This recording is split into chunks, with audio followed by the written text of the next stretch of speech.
Week 11, day 1. The quality this week is dependable. Day 1. So you're going to write 3 goals. Dependable, if you can think of it this way, able to depend. Is anyone able to depend on you?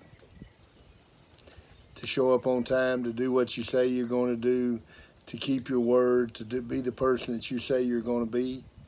That's dependable. Now, this curriculum is not an idealistic curriculum. This is not a rose-colored glasses type curriculum. I don't want you just to learn the definition of these qualities and to be able to quote the things that I say. This is a doing. You need to do. Today you're going to write 3 goals. That's being purpose-driven. You're going to become goal-oriented. In other words, today you have a reason. You have a purpose. Purpose-driven. It's very simple. You're going to have a purpose. With each goal, you're going to write a plan. That means you're committed to doing it. On Friday, you're going to check and evaluate how you did. That's accepting responsibility for it. The dependable is being able to depend upon you to do this. I am depending on you to write the answers to these questions. I'm depending on you to write 3 goals, to make a plan, and to evaluate yourself. When I coached football, the only quality you had to have was dependability.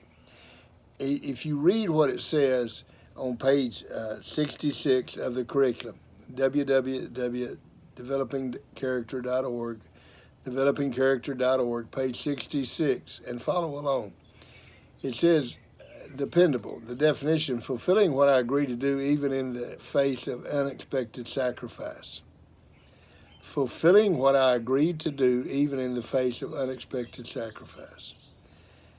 When you decide to play football, for any school that I coached at, I expected you to fulfill what you agreed to. The second quote, the quote is, ability is good, dependability is critical. See, you could have an enormous amount of ability, but if you're not dependable, it doesn't matter.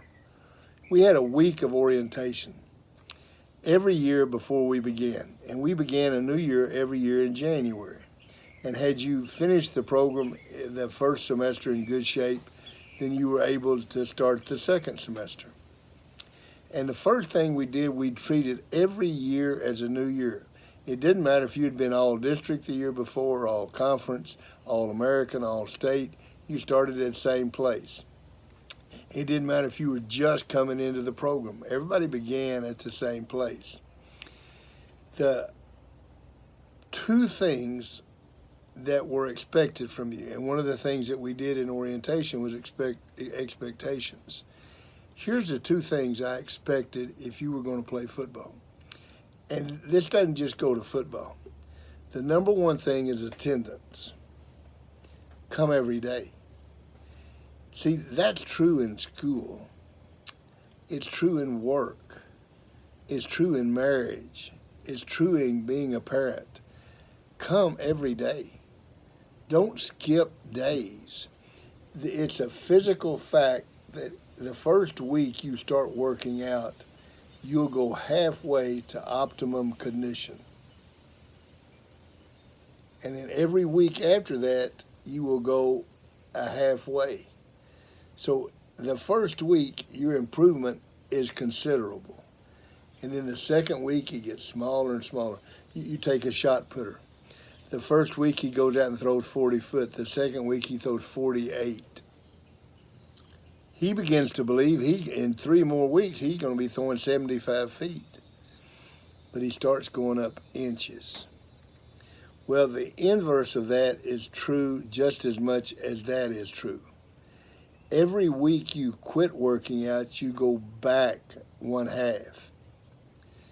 Well, a day's missed workout is 1/5 of that week.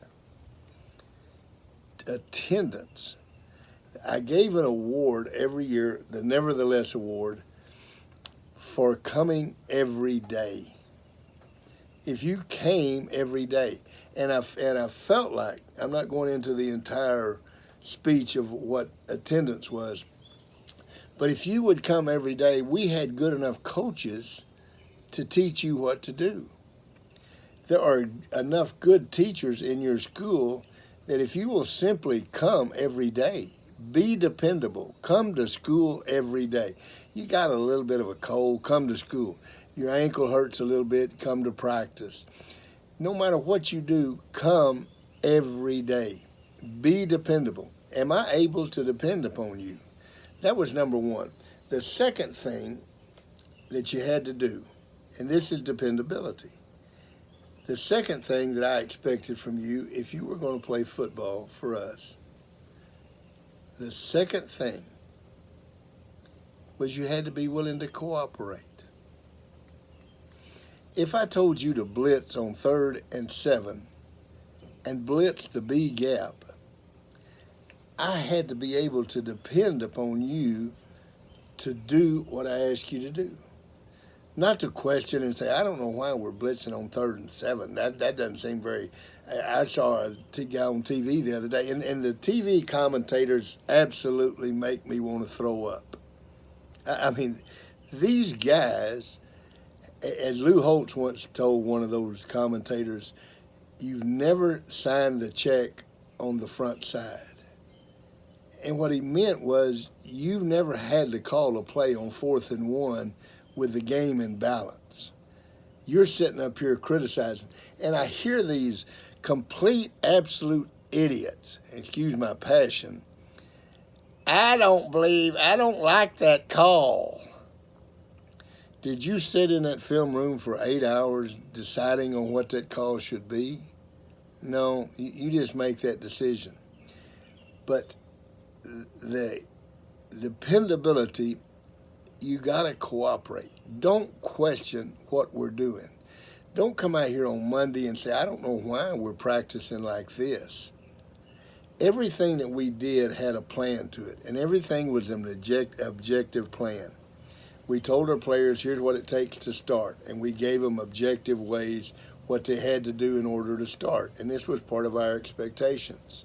In other words, if you were going to be the quarterback for us, you had to complete more of the quick pass series than anybody else.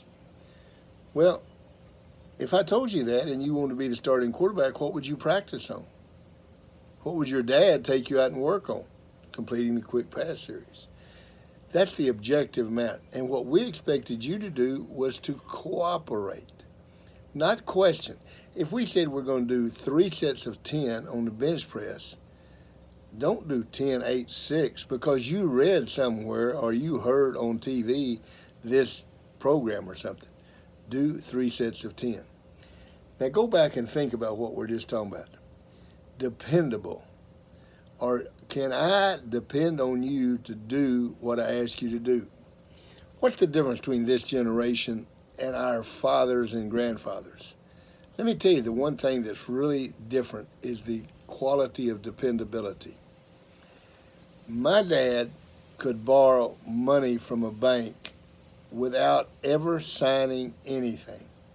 I've actually seen my dad call the bank and say, my son's going to come by and pick up X amount of money. I need to borrow it. And then he would send one of us by the bank to pick it up. They gave us the money, and Dad paid it back. The quality that he had was dependability. You can't buy a car today without signing 500 sheets of paper. They're going to hold you liable. You've got to have collateral. You've got to have everything in the world. What's the difference? Dependable. Are people able to depend on you? Can I depend on you this week to write 3 goals and accomplish those 3 goals? Can I depend on you this week to write the answers to these questions? That's dependability. Every day this week, write down if you're dependable, if we're able to depend upon you. Thank you. See you tomorrow.